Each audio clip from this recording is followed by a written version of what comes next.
খবরদার ওদেরকে বাড়ি পাঠাবেন না। আমি বলছি ওরা অপরাধী, ওদেরকে অ্যারেস্ট করুন।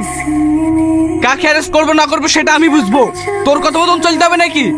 এই এদেরকে গাড়িতে তোল। অবশ্যই তুলতে হবে, ওদেরকে অ্যারেস্ট না করলে আমরা গাড়িতে উঠবো না। তুই আমার মুখের উপরে কথা বলছিস? চো গাড়িতে। তোর গায়ে হাত দিলি কেন? তোর এত বড় হাসপাতাল, তুই একটা পুলিশের কলার ধরছিস? ছাড় বলছি, কলার ছাড়। আগে জবাব দে, তুই কেন ওর গায়ে হাত তুললি?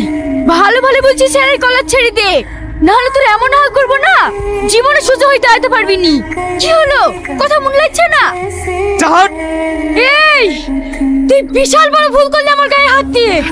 তুই আমাকে চিনিস না, কালকের মধ্যে যদি তোর বংশ আমি না ধ্বংস করতে পারি না, তাহলে আমি এক বাপের মেয়ে না। এই চল, আগে তো জেলে ঘানিকে নিয়ে আয়, তারপরে যা করতে করিস। থাক, ওদেরকে আর থানায় নিয়ে যেতে হবে না, চলো।